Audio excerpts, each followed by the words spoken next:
मित्रों, आयुर्वेद में इस बात का भी उल्लेख मिलता है कि कौन-कौन से ऐसे काल या समय हैं जब अध्ययन नहीं करना चाहिए। प्राचीन गुरुकुल परंपरा में कुछ समय ऐसे थे जिसमें अध्ययन वर्जित था और उनका यहाँ पे आइए हम विचार करते हैं। सुश्रुत ने सूत्र स्थान के अध्याय 2 शिष्योपनयनी अध्याय में के 9वें और 10वें श्लोक में इस बात का उल्लेख किया है। अनध्ययन काल, the time when not to study. सबसे पहला है कृष्णे अष्टमी, कृष्ण पक्ष की अष्टमी। और ये कृष्ण पक्ष की नहीं बल्कि शुक्ल पक्ष की भी अष्टमी, क्योंकि उन्होंने बाद में मेंशन कर दिया शुक्ल पक्ष से अपिवा। तो कृष्ण पक्ष की अष्टमी अर्थात कृष्ण और साथ ही साथ शुक्ल पक्ष की अष्टमी तिथि अनध्ययन काल है। दूसरा तन्निधने अहनि द्वे, 3 शब्द हैं यहाँ पे। तन्निधने, उसकी समाप्ति अहनि द्वे के बाद के 2 दिन, यानी कि जो 2 पक्ष हैं कृष्ण पक्ष और शुक्ल पक्ष, उनके बाद के 2 दिन। बाद के 2 दिन कौन से होते हैं? पहली है चतुर्दशी और कृष्ण पक्ष में अमावस्या और शुक्ल पक्ष में पूर्णिमा। चतुर्दशी और कृष्ण पक्ष में अमावस्या और शुक्ल पक्ष में पूर्णिमा। फिर आता है अह यानी कि दिन, द्विसंध्यम यानी कि जो दिन है, अहोरात्र है, उसकी जो संधि काल है, यानी कि सुबह की संधि और शाम की संधि।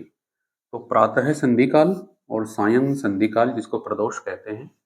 तो मॉर्निंग डाउन और इवनिंग ट्विलाइट, इस स्थान पर अध्ययन नहीं करना चाहिए, इस समय अध्ययन नहीं करना चाहिए। उसके बाद आता है अकाल विद्युत, बिना किसी काल के, यानी कि जैसे कुछ ऐसा काल है जिसमें विद्युत गर्जना या आकाशीय विद्युत लाइटनिंग नहीं होती है, तो अनसीजन्ड लाइटनिंग यानी कि आकाशीय जो विद्युत है, जो लाइटनिंग है, वो होने पर भी अध्ययन नहीं करना चाहिए। और साथ ही साथ अकाल तनयितनु घोष, तनयितनु कहते हैं जो ऊपर मेघ की गर्जना होती है, मेघों की जो गर्जना होती है, थंडर जो होता है, उसको तनयितनु घोष, उसका जो घोष होता है यानी कि थंडर होता है, उस समय भी अध्ययन नहीं करना चाहिए। इसके बाद कुछ चीजें राष्ट्र से संबंधित हैं। इसमें 3 शब्द हैं, स्वतंत्र, स्वराष्ट्र और क्षितिप वैथा। वैथा का मतलब होता है स्ट्रेन या स्ट्रेस।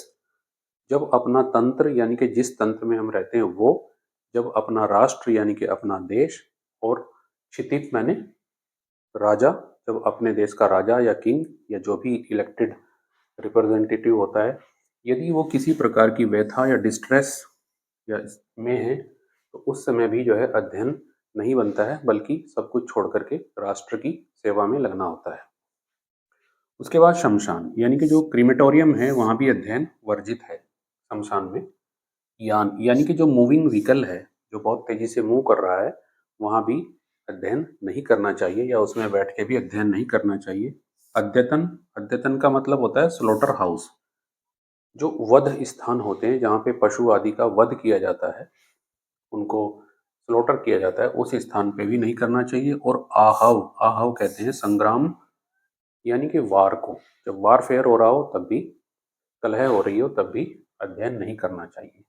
इसके अतिरिक्त महोत्सव, यानी कि जब बहुत बड़े फेस्टिवल्स हों, अलग अलग ऋतु में हमारे देश में अलग अलग प्रकार के महोत्सव मनाने की परंपरा रही है, जैसे मदन महोत्सव है, शक्र महोत्सव है आदि, तब भी वो अनध्ययन काल है। और इसके बाद है औत्पातिक दर्शन, जब आकाश से उल्का आदि या अन्य नेचुरल कैलेमिटीज हो रही हो, तब भी अध्ययन नहीं किया जाता है, क्योंकि मन एकाग्र ही नहीं होगा। और अशुचि, बिना शरीर की स्वच्छता और मानसिक स्वच्छता के, यानी कि अनहाइजीनिक कंडीशन में कभी भी अध्ययन नहीं करना चाहिए।